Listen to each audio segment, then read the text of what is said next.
다윗이 요압에게 기별하여 햇사람 우리아를 내게 보내라.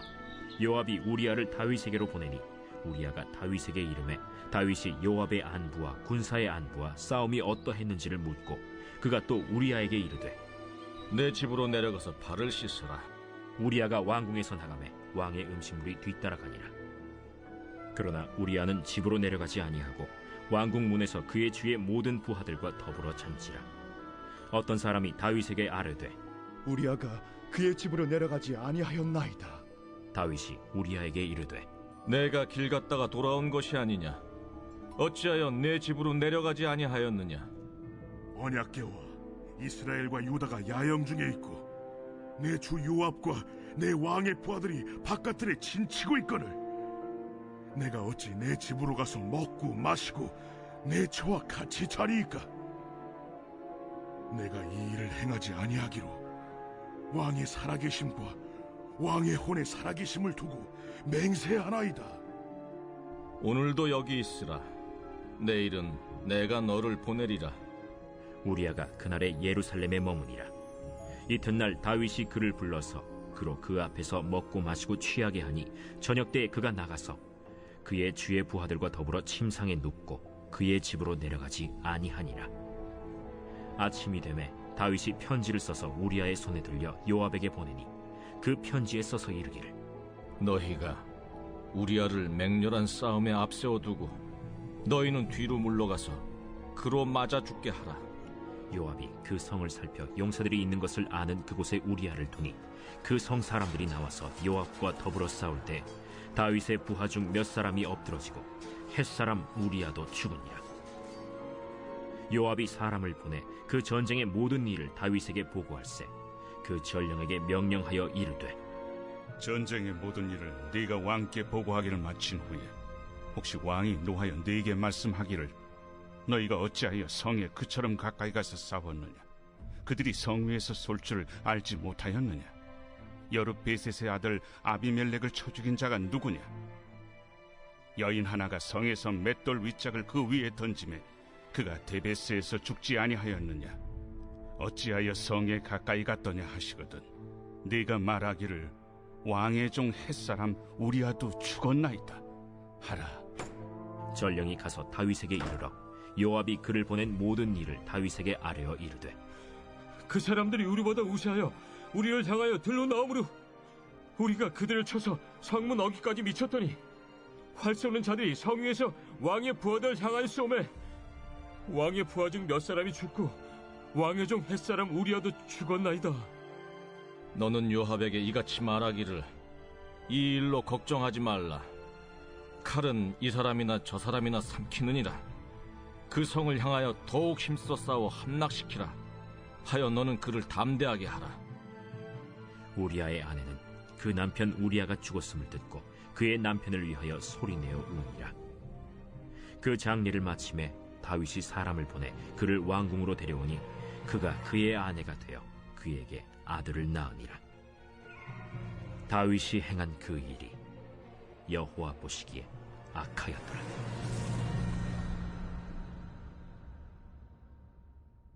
다윗의 인생에서 가장 유명한 사건을 뽑는다고 하면은 두 가지를 뽑을 수 있을 것입니다. 첫 번째는 골리앗을 쓰러뜨린 사건, 그리고 오늘 말씀에 기록되어 있는 밧세바 사건이 큰 유명한 사건이라 할 수 있을 겁니다. 먼저 골리앗 사건은 다윗이 어린 목동이었을 때에 있었죠. 약했을 때입니다. 어찌 보면 불가능할 것 같은 일이 너무나도 쉽고 너무나도 수월하게 그 시험을 통과했습니다. 왜냐하면 다윗은 골리앗보다 하나님이 훨씬 더 강하다는 것을 믿었어요. 그 믿음을 가지고 하나님의 이름으로 나아갔죠. 그리고 하나님의 이름으로 그를 이기고 쓰러뜨릴 수가 있었습니다. 반면에 밧세바는 약한 여인이었습니다. 이방인도 아니었고 강한 용사도 아니었어요. 그저 아름다운 여인일 뿐이었습니다. 다윗은 목동에서 왕이 되었고 주목받지 못하는 사람에서 이제는 주목받는 사람이 되었어요. 11장 1절에 보니까 출발이 이렇게 합니다. 그 해가 돌아와 왕들이 출전할 때가 되매, 이렇게 기록하고 있거든요. 이것을 영어 성경으로 말하면 In the spring, 이것은 다윗의 삶이 봄날이 되었다는 것을 상징하는 것 같습니다. 이제는 행복 시작입니다. 과거의 그 아픔들을 다 잊어버리고 이제부터는 봄날처럼, 꽃피는 봄날처럼 이제 살 날인 거예요. 그 봄이죠. 너무나도 완벽한 그때에 다윗은 쉽게 이길 수 있을 것 같았던 유혹, 그 유혹에 너무나도 쉽게 무너져 버리고 말았습니다. 너무나도 완벽한 그때에 넘어진 거예요. 우리가 여기서 알 수 있었던 첫 번째가 뭐냐면 고난의 때보다 성공의 때가 더 위험하다는 것입니다. 고난의 때는 긴장을 하죠. 정신을 바짝 차리고 그 고난 앞에 섭니다. 그런데 성공했을 때는 어떻게 합니까? 나태해지죠. 내가 이 정도 자리에 올라섰는데 무슨 일이 있겠어? 내가 이 정도 모아놨는데 무슨 일이 있겠어? 내가 이 정도 신앙생활 했는데 나한테 무슨 일이 있겠어? 그때 성공한 때, 그때가 더 위험한 때라고 하는 것입니다. 밧세바 사건 이전까지는 다윗은 범죄하지 않았어요. 왜냐하면 하나님이 주인이셨기 때문에 그랬어요. 하나님의 관계가 원만했고 하나님이 원하시는 것을 다윗은 알았습니다. 하나님께서 원하시는 것을 알고 그 하나님이 원하시는 것을 따라서 행했던 사람이 바로 다윗이었습니다. 자신이 주인이 아니라 누가 주인이었어요? 하나님이 주인이셨어요. 그래서 가는 곳마다 다윗은 하나님 앞에 기도했고 부르짖었던 사람이 다윗이었습니다. 그런데 이제 바뀌었어요. 이제는 하나님이 자신의 자리에 있는 것이 아니라 내가 내 자신의 주인이 되어 있었던 것이죠. 오늘 11장에 보면은 유독 보내다라는 말이 많이 나와요. 보내다. 다윗은 보내받던 자에서 이제는 보내는 자가 되었습니다. 그동안에는 하나님의 명령에 따라서 늘 보냄을 받았어요. 늘 갔던 사람이었습니다. 그런데 이제 왕이 됐습니다. 그래서 어떻게 됩니까? 보내는 사람이 되는 거예요. 11장이 그것을 나타내기 위해서 보내다라는 단어가 계속해서 사용됩니다. 다윗은 1절 2절에 전쟁터로 보냅니다. 누구를 보내냐면 요압과 부하들을 보냈죠. 목욕하는 여인이 누군지 알아보도록 사람을 보냅니다. 그리고 여자를 데려오도록 또 사람을 보내죠. 또 요압에게 우리아를 다시 돌려보내라고 사람을 보내요. 우리아의 손에 편지를 써서 보냅니다. 요압에게 칭찬의 메시지를 보냅니다. 오늘 본문의 스토리를 보면은 보내다라는 내용이 계속해서 반복이 되어 있다는 것을 알 수가 있죠. 보내다는 말을 의도적으로 쓰고 있는 이유가 뭘까요? 우린 여기에서 한 가지 메시지를 발견할 수가 있습니다. 보내는 사람이었기 때문에 넘어졌다는 거예요. 다윗은 보내는 사람이 아닙니다. 자기가 가야 되는 사람이죠. 보냄 받는 사람이라는 거예요. 그리스도의 정체성이 무엇입니까?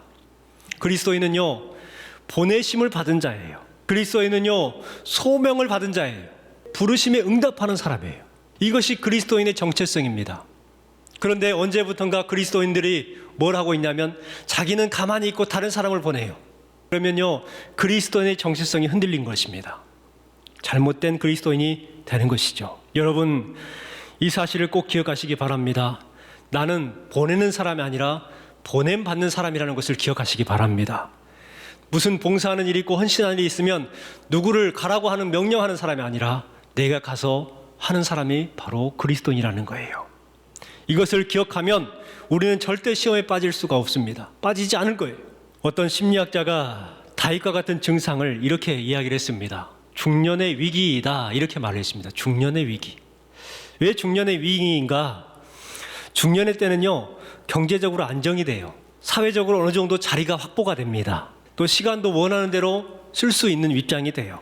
심리적으로도 외로움을 느껴요. 부모님이 연로하셔서 이제 별세하십니다. 왠지 모르게 이제 갱년기가 찾아오니까 자신감이 떨어지는 거예요. 그래서 무엇인가 새로운 것을 찾고 새로운 만남을 원합니다. 그래서 그때를 제2의 사춘기다, 이렇게 말을 합니다. 그때 많이 사람들이 유혹에 넘어지는 경우가 많이 있죠.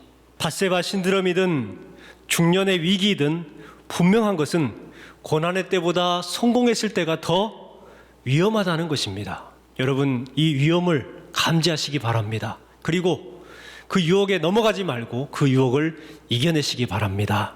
두 번째는요, 죄를 숨기려고 하다가 더 큰 죄를 범하게 된다는 것입니다. 뉴턴의 운동 법칙 중에 제1원칙이 있어요. 제1법칙. 관성의 법칙입니다. 모든 물체가 자기의 상태를 그대로 유지하려고 하는 그러한 경향이 있다는 거예요. 정지되어 있는 물체는 영원히 정지되어 있는 상태로 있으려고 하고, 움직이는 물체는 계속해서 앞으로 움직이려고 하는 그러한 것들을 말합니다. 죄에도요, 관성의 법칙이 적용이 됩니다. 다윗이 낮잠을 자고 저녁 때 일어나서 궁궐 그 옥상에 올라가서 산책을 하다가 밧세바가 목욕하는 것을 봅니다. 그러면 그 보는 것에서 끝내야 될 텐데 이 죄의 관성의 법칙이 생긴 거예요.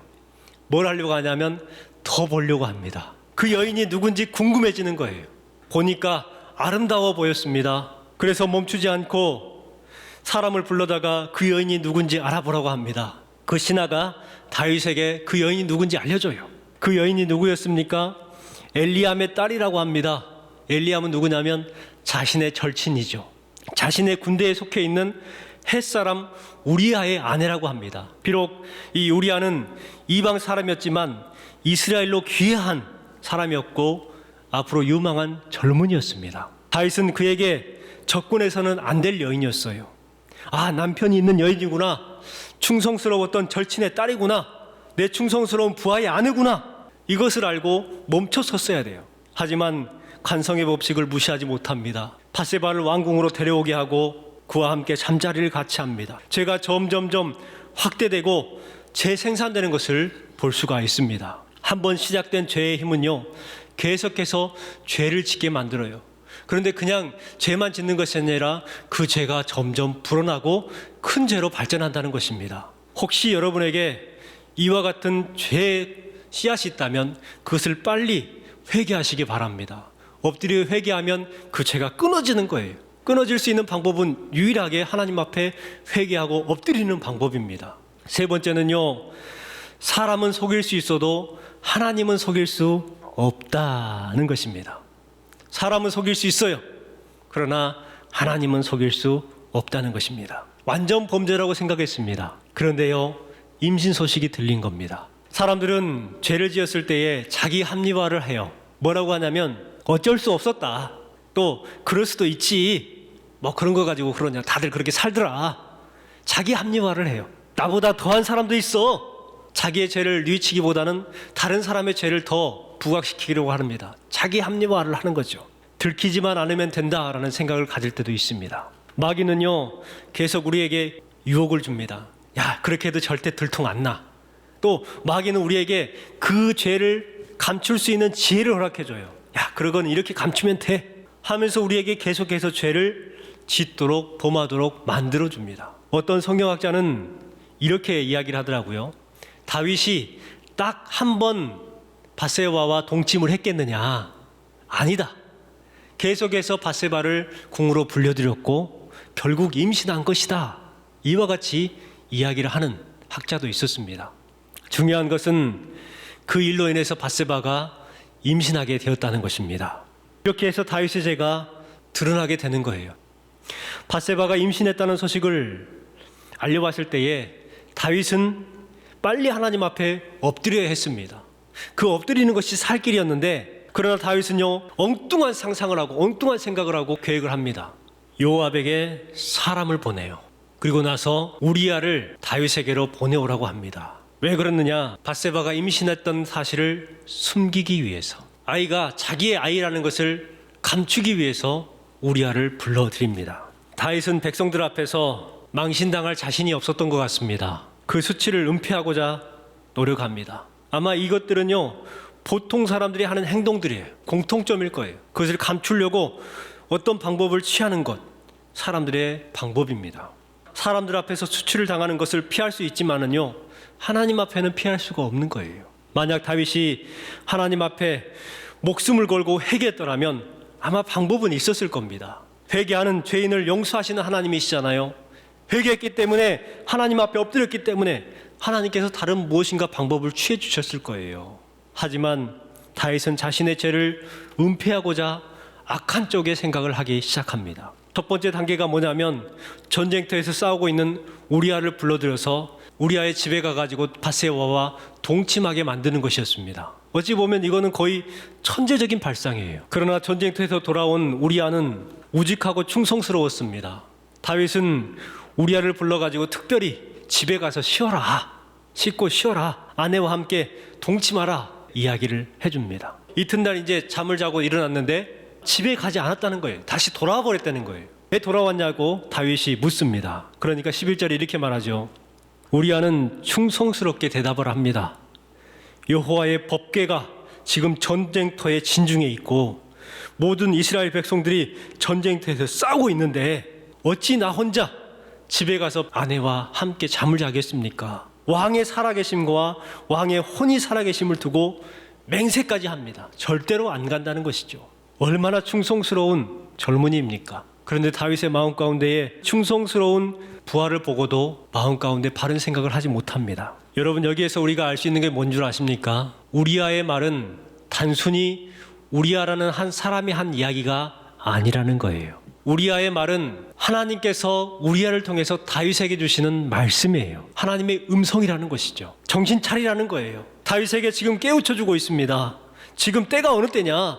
하나님의 법궤가 지금 진중에 전쟁터에 있고 이스라엘 백성들의 모든 남자들이 거기 가서 전쟁을 하고 있는데 너 지금 뭐 하는 짓이냐라는 거예요. 하나님께서 지금 우리아를 통해서 다윗에게 울림을 주고 있지 않습니까? 그러면 이때 이 다윗이 반응해서 하나님 제가 죄인입니다라고 어떻게 됐든 고백해서 회개의 열매를 맺어야 되지 않겠습니까? 그런데 다윗은요, 하나님의 음성조차도 망각해버려요. 오로지 은폐할 생각만 하고 있는 거예요. 그리고 나서 두 번째 계획을 실행하기 시작합니다. 다윗은 아무것도 모르는 우리아에게 편지를 써서 보냅니다. 그 편지의 내용이 뭐였어요? 우리아를 격렬한 전쟁터 맨 앞에 보내서 죽여라, 죽게 하라, 이러한 편지였습니다. 우리아의 손에 들려 보내지요. 여러분, 이것이 바로 멈추지 않는 죄의 힘입니다. 빨리 멈췄어야 되는데 계속해서 멈추질 않아요.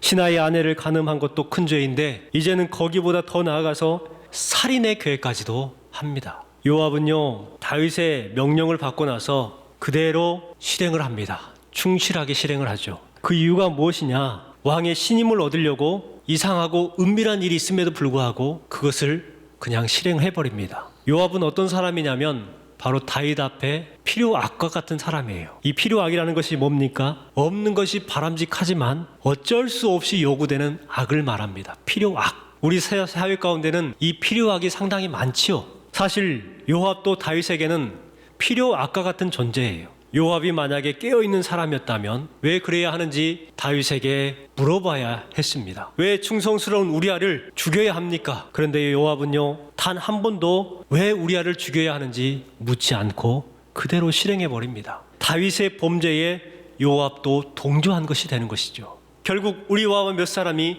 거기에서 죽게 되지요. 요압이 우리아의 죽은 소식을 이제 다윗에게 전령에게 보냅니다. 그런데 분명 다윗은 명령하기를 우리아만 죽이라고 그랬거든요. 우리아만. 그런데 우리아만 죽은 것이 아니라 우리아와 함께 싸웠던 전우들이 함께 몰살을 해버린 거예요. 그러면 그 작전은 실패한 작전이었습니다. 그리고 장군으로서 자신의 부하들이 그렇게 비참하게 죽은 것에 대해서 침통해야 될 그러한 상황입니다. 그 소식이 전령을 통해서 다윗에게 전해집니다. 그 중에 우리아도 있습니다. 이렇게 보고하라고 말합니다. 뭐라는 말이에요? 우리아를 왕의 명령대로 죽였습니다. 이와 같은 보고를 하라는 것이죠. 여러분, 한번 시작된 죄의 힘은 이처럼 최악의 상황까지 몰고 가는 것을 볼 수가 있습니다. 죄의 힘을요, 과소평가하지 마십시오. 오늘 말씀의 결론은 이렇게 낼 수가 있습니다. 죄는 초기에 잡아야 한다. 처음에 밧세바를 보고 정욕이 불같이 타올랐을 때에 그때 다윗이 기도하기 위해서 밀실로 들어갔다면 그 죄를 이길 수 있었을 거예요. 우리아를 통해서 하나님의 음성을 들었습니다. 내가 지금 잘못 행하고 있구나, 내가 뭘 하고 있지? 하고 빨리 하나님 앞에 엎드려서 회개를 했어야 돼요. 그것을 어떻게든 감추려고 제2의 방법, 제3의 방법을 계속해서 동원하죠. 그리고 우리아를 죽게 하니까 그 요압에게 뭐라고 합니까?